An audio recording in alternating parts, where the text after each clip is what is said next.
नमस्कार, मैं रमेश नलोड़े इन्फोटेक से फिर एक बार आपके लिए वीडियो लेके आया हूँ मसाला मशीन मार्केटिंग और सेल्स के बारे में। सबसे पहले तो मैं यूट्यूब चैनल का धन्यवाद करना चाहूँगा कि जिसके वजह से हमारा काम भी बहुत आसान हो रहा है और आपको भी हम लोग मदद कर पा रहे हैं। दूसरा मैं आभार मानना चाहूँगा जो मैं आज मार्केटिंग के बारे में आपको बताना चाहूँगा। जो मेरे बिजनेस कोच है दिलीप आवती सर, जो उन्होंने मुझे जो गाइडेंस दिया हुआ है वो उसमें से थोड़ा सा गाइडेंस मैं आपके साथ शेयर करना चाहूँगा। पहले तो हम लोग शुरू करते हैं। अभी हमें बहुत सारे जो कॉल आते हैं मसाला मार्केटिंग के लिए, तो बोलते सर हम लोग बिजनेस स्टार्टअप कैसे करें, हम लोग आपसे मशीन तो ले लेंगे। लोग डायरेक्ट हमें एक्सपोर्ट के बारे में पूछते हैं, सर आपने कहा एक्सपोर्ट में मशीन चली जाएगी क्या होगा, तो सर एक्सपोर्ट के लिए हम लोग कैसे काम करें, क्या करें। तो सर सारे सवालों का जवाब मैं आज आपको देने वाला हूँ। तो हम लोग आज के वीडियो में हम लोग देखेंगे सर जी कि आप दुकानदारी बिजनेस छोड़ के कारपोरेट में कैसे जाओगे। दूसरा हम लोग देखेंगे सर बायबैक पॉलिसी लेना है नहीं लेना है। उसके बाद में देखेंगे कस्टमर आपको कैसा ढूंढना है, प्रॉफिट मार्जिन कैसा ढूंढना है। तो सबसे पहले हम लोग जाएंगे सर, अभी जो पहला सवाल है सर हमारे छोटा गाँव है, तो अभी मैं ले रहा हूँ, मुझे बिजनेस के बारे में कुछ भी आइडिया नहीं है सर, मैं जस्ट अभी स्टार्टअप करना चाहता हूँ, मैं नया बिजनेस करना चाहता हूँ, उसके लिए मुझे मशीन चाहिए, तो उसके लिए क्या करना चाहिए। तो सर उसके लिए हम लोग कहते हैं ना सर जी, अगर आप शुरू में हो, स्टार्टअप में हो, तो सबसे पहला आप एक बात देखो सर, मशीन लेके ना पहला लोगों को माल बना के देना शुरू करो। यानी एक समझो आपके पास कोई दुकान है, कोई जगह है, तो सर लोग मिर्ची लेके आएंगे, उनको पिसवा के दे दो। तो सर वो सिर्फ मिर्ची नहीं लेके आते, वो मिर्ची के साथ मिर्ची का फॉर्मूला लेके आते हैं। एग्जाम्पल, कोई थोड़ी सी मिर्ची 100 ग्राम ये लेके आएगा, 100 ग्राम धनिया, 50 ग्राम जीरा, 20 ग्राम है, वो मिक्स करके आपके पास लेके आएंगे। यानी आपको तो काम करा के देना, उसका पैसा मिल रहा है, प्लस आपको उसका नॉलेज भी मिल रहा है। अगर आप दुकानदारी बिजनेस भी अगर करते हो, तो सर दुकान में डाल के अगर बैठते हो, तो सर कम से कम महीने का ज़्यादा नहीं मैं कहूँगा, एक खर्चा निकाल के 10-15 हज़ार रुपये तो आपको आराम से मिल जाता है। ये होगा दुकानदारी। लेकिन हमारी कंपनी क्या कहते हैं कि दुकानदारी काम मत करो, ये दुकानदारी बिजनेस है। दुकानदारी ने कैसा हो गया सर, आराम से बैठा कस्टमर का इंतजार करते होता है, कस्टमर कब आएगा, हम लोग माल बेचेंगे, इधर देखो उधर देखो, कोई सेल्समैन आता है हमें कोई नए नए पेपरे बताता है, ऐसा करो वैसा करो। तो सर वो दुकानदार ना एक वो रेडीमेड के लिए बैठा हुआ है, और हमें सर हम लोग को एक्टिव बनना है, क्रिएटिव बनना है, हम लोग को बिजनेसमैन बनना है, हमें दुकानदार नहीं बनना। बिजनेसमैन अलग है, हम लोग को सेल्फ एम्प्लॉयड नहीं बनना। सेल्फ एम्प्लॉयड है, खुद के लिए जॉब कर रहा है। बिजनेस का पहला रूल है सर, बिजनेस खुद कभी नहीं करना। ओके, इसके पिछले वीडियो में मैंने डाला, उसके बारे में डिटेल डाला सर, बिजनेस खुद नहीं करना यानी क्या करना। एक बार वो वीडियो गौर से देखना, नीचे लिंक में उसका भी डिटेल मैंने दिया हुआ है। तो सर हम लोग ने जब मशीन जब बनाई, तो हम लोग सर मशीन बनाने के लिए हम लोग को कम से कम 2 साल और 14 लाख रुपए लगे। अभी मशीन तो सर दिखने में छोटी है, बस इसमें क्या बनाने के लिए क्या लगा सर, ये मशीन हम लोग ने चाइना से मंगाई थी। ओके, तो बहुत सारी बड़ी थी, हम लोग उसको कॉस्ट कटिंग करके छोटे छोटे में लाए कि हम लोग चाहते कि जो बड़ा बिजनेस है ना सर छोटे में आ जाए। पहले आप सर छोटे से शुरू करो, 5-50 हज़ार में बिजनेस समझ लो। एक बार आपको बिजनेस समझ में आएगा, बिजनेस के पूरे जो भी ये है आपको एक बार आइडिया समझ में आएगा, उसके बाद में सर बड़े में जाओ। तो उसके लिए आपको फंड कैसा जनरेट करना, उसके लिए भी मैंने वीडियो बना के रखा हुआ है, आपको देख लेना, तो फंड भी आपको जनरेट होगा। जैसे हमारी कंपनी के 4 रूल मैंने बताए थे, बिजनेस खुद कभी नहीं करना, बिजनेस खुद के पैसे से कभी नहीं करना। तीसरा रूल, बिजनेस एटीट्यूड हो तो बिजनेस में उतरना, नहीं तो चक्कर में गिरना ही नहीं। और चौथा और सबसे बेस्ट रूल सर जी, खुशी से काम करो, खुशी के लिए काम मत करो। सर आप मसाला बनाने के लिए काम करो, लोगों को खुशी देने के लिए काम करो, पैसा सर अपने आप बनेगा। ओके, तो सर ये मशीन हम लोग जो बना रहे थे ना, तो 14 लाख हमें खर्चा आया। 14 लाख हमें खर्चा क्यों आया, हम लोग ने तो पहले उसके ब्लेड में बारे में देखा, ब्लेड कैसा बन रहा है क्या नहीं। अभी चलो एक मसाला बन भी गया, तो वही माल बिकेगा किधर, बिकेगा कैसे, तो सर उसके बारे में हम लोगों ने बहुत बड़ा रिसर्च किया। क्या करेंगे, हम लोग कुछ साइकिल में गए, दुकान में गए, दुकानदार का रिव्यू देखा, दुकानदार बोलने लगे अरे अब तो MDH का ऐसा ऐसा है, ये लड़ी लगी हुई है, बाद में इसका बहुत सारे एवरेस्ट का मसाला है, बाकी बहुत सारा सगुना का मसाला है, तो इतनी बड़ी बड़ी कंपनी हम लोग आपका माल क्यों ले। दूसरी बात सर आप कहते कि सर हमें भी वैसा ही करना है, पैकिंग करना है, सर बंदा वहीं पे खत्म हो गया, क्योंकि पैकिंग की मशीन 1.5-2 लाख के नीचे नहीं आती। अभी पैकिंग की मशीन हो गई, लेकिन उसका जो सिंगल कॉस्ट का प्रिंटिंग होता है ना, वो प्रिंटिंग करने का खर्चा कम से कम आपको 60 से 70 से 80 हज़ार के आसपास आ जाता है एक प्रिंटिंग का। एक बार आपको भी माल लेना तो कम से कम 100 kg के आसपास माल लेना है, यानी उतना लेना तो उतना माल आपको बना के बेचना ही बेचना है, यानी आप कहीं पे अटक जाते हो। तो सर सबसे पहला ना सर छोटी सी डब्बियाँ होती है, जो प्लास्टिक के टिकट में मिलते हैं, उसको से स्टिकर लगा के बेच सकते हो। मेरे पास कुछ पॉलीथीन है, जैसे पेपर हम लोग ने पहले भी दिखा दिया, ये ऐसे सील पैक पॉलीथीन आते सर जी, ये पूरा सील पैक, इसके अंदर प्रोडक्ट है सर, 1 साल से है, अभी तक खराब नहीं, सील पैक प्रोडक्ट है। इसके ऊपर सर प्रिंटिंग भी आती है, डायरेक्ट प्रिंटिंग भी करा सर, इसके ऊपर भी प्रिंटिंग करा के आप माल बेच सकते हो। ऐसी कोई जरूरत नहीं, सिर्फ बड़ी मशीन ही लेनी पड़ेगी। अगर एमडी वैसे कर रहे हैं, नहीं तो एवढे जैसे कर रहे हैं, बड़ी बड़ी कंपनियां छोटे छोटे पैकेट बना रहे, सर कोई जरूरत नहीं, अपने पास खुद का टैलेंट लगाओ, कुछ आइडिया लगाओ सर, उससे माल बेचो। पहले खर्चे में मत जाओ, पहले अपना प्रोडक्ट की क्वालिटी आप मेंटेन करो। जब आपकी प्रोडक्ट की क्वालिटी मेंटेन होगी तो प्रोडक्ट आपका अपने आप चला जाएगा। तो अभी ये हुआ अपना इसका कंसेप्ट क्लियर कि आपको ऑटोमेटिक मशीन नहीं लेना। अभी हम लोग जो बनाया ना, तो हम लोग ये चीज पहले तब पता चली, तो हम लोग ने इसके ऊपर रिसर्च किया, हम लोग क्या क्या कर सकते हैं। दूसरी बात हम लोग ने देखा अभी इसके पे नहीं रहा, इसमें बिजनेस में उसको पे नहीं रहा। हमारे सर ने कहा हमें, लोगों का दर्द देखो। आप देखो नापतोल में कभी ऐड देखते हो या कोई भी जो टीवी में ऐड आता है, कोई बोलते हैं भाई अगर तेरा सर पे बाल नहीं है तो गंजा, तो तेरी जिंदगी पूरी खराब है, तू जिंदगी में कुछ कर नहीं सकता, तेरा यानी कुछ हो नहीं सकता। पहले पूरा डराते, बाद में बोलता भाई डर मत, मेरे पास ये दवाई ही ले। यानी पहला प्रॉब्लम जनरेट करते, यानी पहला आपको पेन देते, पहला पेन जनरेट करते, उसके बाद में आपको सोल्यूशन देते हैं। सर बिजनेस में देखो पेन एरिया कौन सा है, ऐसे कौन से लोग हैं जिनको दर्द है, सर दर्द की दवा बनो। जैसा देखो एग्जांपल, अभी कोरोना का सीजन चल रहा है, अभी कोरोना की जो दवाई बनेगा ना सर, वो बाप इंसान है, वो पूरे दुनिया पे राज करेगा। ये फिर उसके बाद में भी फिलहाल देखा जाए माइक्रोसॉफ्ट वाले भी ऐसे डाउन हो जाएंगे, वो अकेला टॉप पे चला जाएगा सिर्फ पेटेंट पे वो चीज के ऊपर। सर ऐसा लोगों का सर दर्द देखो, लोगों का दर्द क्या है, तो हम लोगों ने लोगों का दर्द ढूंढने की हम लोगों ने कोशिश की। तभी हम लोग को सर एक पता चला, जो कैटरर्स वाले होते हैं, जो कैटरर्स वाले होते हैं, जो आचार्य हलवाई जो किसे कहा जाता है, ओके महाराज जिसे बोला जाता है, ये बंदे का सबसे बड़ा दुख क्या होता है मालूम है सर जी, ये बंदे काम पे ना उसको ना कुछ वर्कर, जो हाथ के नीचे वर्कर कभी मिलते नहीं। उसका रीजन ये है ना कि ये जो बंदा है, इसको रोज ऑर्डर आती है, इसको कभी कभी ऑर्डर आते हैं, और कभी कभी उन्हें उन लोगों की जरूरत पड़ती है, और ये अपना रोज का काम छोड़ के इसके पास आ नहीं सकते।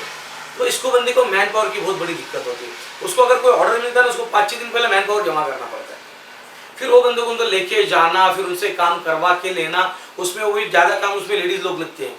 तो लेडीज़ लोग आते, वहाँ पे काम होता है, फिर आपस में अनबन होते, पूरा लोड वो एक कुक के ऊपर होता है, महाराज के ऊपर होता है। हम लोग ने देखा ज़्यादा करके महाराज है ना जो डाउन क्रॉस में चले गए, डाउन, उसके हम लोग ने रीज़न हम लोग ने ढूंढा। ज़्यादा करके शराब और लेडीज़ के चक्कर में बहुत सारे बर्बाद हो चुके हैं। हम लोगों ने पूरा रिसर्च किया, इसका रीज़न क्या है।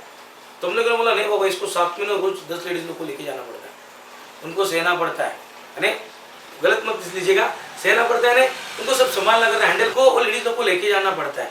उनके सारे दिक्कत होते सर, एक कई एरिया से आते, सबका प्रॉब्लम वो महाराज के ऊपर होता है। सब बोलते सर मेरी बीवी ऐसी है, कोई सॉरी मेरा पति ऐसा है, मेरी सास ऐसी है, वो सारे ना सब काम करते करते पूरा टॉर्चर उसके ऊपर कर किया जाता है। वो हलवाई का धन वहाँ पे नहीं होता, उनको एक तो लेके आओ, उनकी बातें सुनो, उनको घर तक चढ़ो, बहुत सारा। तो हम लोगों ने उनको ढूंढा, हम लोगों ने बोला भाई साहब तेरे को जो मसाला चाहिए, आपको जो मसाला चाहिए वो हमें बताओ, हम लोग वो मसाला आपको बना के दे देंगे। अभी क्या होगा बोला रहे, तो अच्छी बात है। तो हम लोग ने क्या किया कि वही 2-3 लेडीज थे, हम लोग ने यहाँ पे रख दिए, बस लहसुन छीलो, प्याज काटो, सब करो, ये सब करके हम उसको मसाला करने देना चालू किया। अभी ये जो बंदा जब कैटरर्स वाला जब जाता है, तो कम से कम सर 800 से लेके 1000 जन का खाना बना होता है, ओके, 800 से 1000 जन का खाना बनाता है। तो सर आपको ऑर्डर जो आ रहा है ना, तो एक इंडिविजुअल पर्सन का ऑर्डर नहीं आ रहा, आपको कम से कम 1000 जन का ऑर्डर एक दिन में आ रहा है। वो आपको नहीं बोलेगा मेरे को आधा किलो दे, पाव किलो दो, 100 ग्राम दे, आपके जब माल जाएगा ना, तो कम से कम 50 किलो से लेके 150 किलो का माल सेल आउट होगा सिर्फ एक डील में। अभी आपने क्या किया, उसका दर्द था, उसको सोल्यूशन आपने दे दिया, उसका दर्द आपने अपने पास लिया, आपने आप पूरा छिल के लेगा सिर्फ उसने बोला। अभी सबसे इसमें मेन बात क्या हुआ क्या, आपने आपके बिजनेस में मेंटोर लाया, मेंटोर यानी आपको सिखाने वाला बंदा लाया। अभी वो बंदा आपको सिखा रहा है कि मिर्ची इतनी लेनी है, अदरक इतना लेना है, लहसुन इतना लेना है, बाद में मूंगफली इतना लेना है, काजू कनी इतना लेना है, ये चीज सर ये आइडिया है ना आपको, ये सिखाते जा रहा है। आपने और ऐसे 10 कैटरर्स वाले ढूंढे, तो 10 जन की 10 अलग अलग अपनी अपनी रेसिपी है। अभी वो रेसिपी को आपने थोड़ा थोड़ा अलग अलग करके देखा, तो सर खुद की और 5 रेसिपी बन गई। यानी आपको रेसिपी सीखने के लिए कोई क्लास लगाने की, बाकी तरह की कुछ जरूरत नहीं है। यही बंदे आपको मसाला बनाना सिखाते हैं, ये बंदे आपको, सर क्या हो गया सर, उनका काम करते करते आपको नॉलेज भी आ रहा है।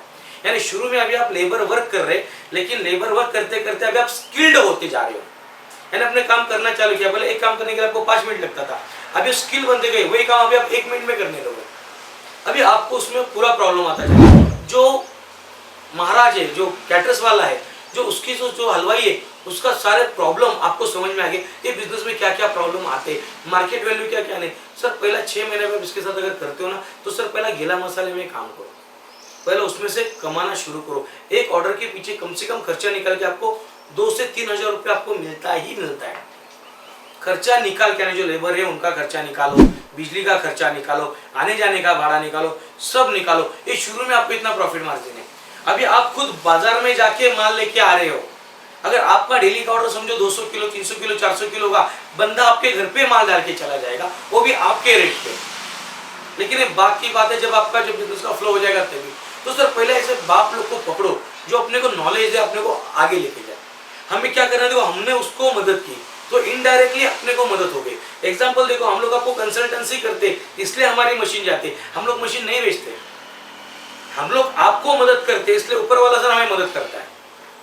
हम लोग मशीन, तो सर आप उनको मदद कर रहे हो, सर इनडायरेक्टली आपका प्रॉफिट मार्जिन पे बढ़ जाता है। उसके बाद में सर क्या करो, आपको सबसे पहले हम लोग जो एक प्लान किया, तो सर पहले आपका स्लैब लगाओ। स्लैब का मतलब क्या, अभी महीने का एग्जाम्पल आपको 30-40 हजार रुपए का इनकम फिक्स कर दो, जैसा गीला मसाले के अंदर आप फिक्स कर दो। अभी आपको क्या करना है, आपका कोलोन रेडी करना है। आपका कोलोन रेडी यानी आपका डुप्लीकेट बनाना है, आपका कॉपी करना है। लोगों का सबसे बड़ा प्रॉब्लम क्या बोलूँ, दुकान भी मैं खोलूंगा, झाड़ू भी मैं मारूंगा, भगवान को बत्ती भी मैं लगाऊंगा, पूरा टेबल वेबल साफ मैं करूंगा, पूरा काम फोन भी मैं उठाऊंगा, डिलीवरी भी मैं करूंगा, सबका सब मेरे को ही करना है, क्यों, दूसरे पे मेरे को भरोसा नहीं। तो सर सबसे पहले ना हक छोड़ना सीखो, कुर्सी छोड़ना। आप जितना कुर्सी छोड़ेंगे, एग्जाम्पल बताता हूँ, मेरा शॉप था, वो शॉप पे प्रिंटिंग का वगैरह काम चलता था, वहाँ पे मैंने बंदा रखा था, उसको 8 से 10 हजार की तनख्वाह थी। और मेरे को लड़के ने बोला, सर ये बंदा ना कम से कम ना 1 महीने का 4-5 हजार रुपया मार रहा है। तो बोला ठीक है, इग्नोर किया मैंने। फिर मेरे को सर कुछ चोरी कर रहा है, तो मैंने उसको इग्नोर किया। वो बंदा, दूसरा वाला बंदा, तेरे दुकान में कम से कम 6 महीने से मैं बता रहा हूँ, ये बंदा तेरे दुकान से 3-4 हजार रुपया चुरा रहा है। तो बोला छोड़ना, बोला 4 हजार चुरा रहा है तो मुझे कोई दिक्कत नहीं। बोला क्यों, उसके ऊपर ध्यान दे। उस वक्त मैंने, जब मेरे कोच एक्चुअली मुझे बता था इससे बाहर कैसा निकलना है, तो बोला छोड़ना, वो 4 हजार रुपया मार रहा है ना, तो मेरा महीने का 4 हजार रुपये जाने दे। लेकिन वो बंदे ने अभी मुझे फ्री किया हुआ है, अभी मैं कहीं जाके 30-40 हजार रुपये में कमा रहा हूँ। तो यहाँ पे जब मेरा 4 हजार जा रहा है ना, तो मैं खुद वहाँ पे जाके 40 कमा रहा हूँ। तो सर मेरा घाटा नहीं, मैं 36,000 में प्लस में आ गया। अगर मैं वहाँ पे जाता ना, तो बंदे के बीच में अनबन हो जाती, बिजनेस भी कम, एक काम के लिए 4 बंदे। सर कुछ पाने के लिए ना कुछ खोना पड़ता है ना। मेरा कहने का मतलब पूरा नहीं खोना सर, इतना अगर पाना है तो इतना सर तो खोना पड़ेगा ही पड़ेगा। दूसरे के ऊपर भरोसा डालो, आपके जैसा कोलोन बनाओ। वो कैसा बनाना क्या ना, आप हमसे फोन करेंगे, बात करेंगे, यहाँ पे अगर ज्यादा करके बहुत सारे मिलने आते तो हम लोग उनका पूरा डाउट हम लोग क्लियर कर देते हैं। ओके, तो सर कोलोन बनाओ। एक बार आपको मंथली 50-40 हजार आने लगा, फिक्स आने, अभी आपको पता है काम यहाँ पे चल रहा है, मुझे 40 हजार रुपया आने लगा है, कंटिन्यू आने लगा है। इसके लिए हम लोग ने दूसरा जो हमारे डीलर बनते हैं, तो डीलर लोगों के लिए भी हम लोग ने फंडा करके रखा हुआ है। अभी एग्जाम्पल राजस्थान में अपने डीलर है, कोई गुजरात में डीलर है, तो हम लोग से मशीन लेके जाते हैं। तो हम लोग क्या बोलते हैं, भाई 3 मशीन ही लेना होता है, ज्यादा तो लेना होता नहीं, कि हम लोग उनको वहाँ के जो कस्टमर के कॉल होते हैं हम लोग उनको दे देते हैं, वो उनको कॉल करके वहाँ पे मशीन भेजता है। अभी क्या हुआ कि बंदे को पता है गुजरात में या राजस्थान, कोई भी कोई स्टेट में कौन सी जगह पे मशीन गई हुई, अभी बंदे वो लोकेशन से ऑर्डर ले रहे हैं। अभी जैसा अपना बिजनेस का रूल, बिजनेस खुद कभी नहीं करना। अभी बंदे ने क्या किया, पहले सबको मशीन दिया, कैटरस वाले से लेके पूरा नॉलेज ले लिया। अभी एक सिंगल मशीन था, वो भी बंदे ने मशीन भेज दिया, बिजनेस उसका बंदे का चल रहा है। अभी ये बंदे ने क्या किया, जिनके पास मशीन है उनके पास गया, बोला देख भाई मेरे को इतना इतना माल तू महीने का बना के देने का है, इतना माल बनाने के पीछे में आपको मैं इतना पैसा दे दूंगा, डन है। अभी क्या किया, वो बंदे ने उस बंदे को अपना कंपनी का काम दिया, अभी ये बंदा फ्री हो गया। अभी बाकी के बंदे काम करे, अभी क्या करे, सिर्फ उनको खुद का पाउच दे रहा है। यानी एग्जाम्पल ऐसा पाउच भरा है, बाबा इसके अंदर 2000 का तो माल डाल दे, 1500 का माल डाल दे, 1 किलो डाल दे, 2 किलो डाल दे। अब इसके ऊपर लेबल है बंदे का, लगता है मार्केट में माल पूरा उसका जाता है। ये हो गया ब्रांडिंग। देखो जो आदमी चेस खेलता है उसका दिमाग कभी नहीं चलता, लेकिन जो बाहर खड़ा होता है ना उसका दिमाग सबसे ज्यादा चलता है। तो बिजनेस में देखो ज्यादा करके ना सब बंदों का एक अगर देखा जाए ना, पूरा काम खुद ही करना होता है। ओके, बहुत सारे अगर दुकानदार देखोगे ना, कुछ नहीं दुकानदार, अब देखोगे सवेरे 7 बजे दुकान खोलेगा वो, दुकान पे आएगा वो, रात को 10 बजे जाएगा वो, और नौकर आएगा 10 बजे और जाएगा शाम को 6 बजे। तो मालिक कौन है, नौकर कौन है? दुकानदार को फैमिली के लिए टाइम नहीं, और ये बंदा मस्त मोबाइल पे टिकटॉक चल रहा है, उसका व्हाट्सअप चल रहा है, सारा चीज कर रहा है, ये मजे में, ये हमेशा दिवाली के टेंशन में, टेंशन में, कामगार को पगार देना है, कुछ करना है। जो एम्प्लॉय होता है उसके पास बड़ा वाला स्मार्ट एंड्रॉइड मोबाइल, ये भी छोटे से फोन पे लगा हुआ है। उसकी वजह क्या है? वो जगह नहीं छोड़ना चाहता। अगर बिजनेस में, मार्केटिंग में आपको अगर जाना है तो सर आपको जगह छोड़नी पड़ेगी। पहले स्लैब गिराओ, वहाँ पे बंदे को बिठाओ। अभी वो बंदा जो इधर का काम चल रहा है, इधर आप करो। अभी सर आपको महीने का 40,000 रुपया आ रहा है ना, तो आपका मशीन का पैसा तो नील हुआ है, खर्चा निकल के 40,000। अभी ये 40,000 में आप ऑटोमेटिक मशीन में खर्चा करो, ये 40,000 में आप R&D करो, और आपको जो भी काम करना है 40,000 में ही करना है। आपको एक्स्ट्रा पैसा मार्केट में नहीं लाना। नहीं तो बोलते नहीं फिर बैंक मुझे मदद करनी चाहिए, मेरे पास पैसा नहीं है। तो पहला जनरेट करो, एक स्रोत ले लो, एक पहला स्रोत ले लो, एक बार चालू होने दे, उसमें से सिर्फ पैसे से पैसा बनाया जाता है, पैसे से पैसा जाना जाता है। बाद में जब आपको बड़ा अमाउंट लेना है, कुछ लेना, तभी बैंक से CC लेना है, उसका भी वीडियो मैंने बना के रखा हुआ है, डिस्क्रिप्शन पे जो है एक बार क्लिक कर लेना।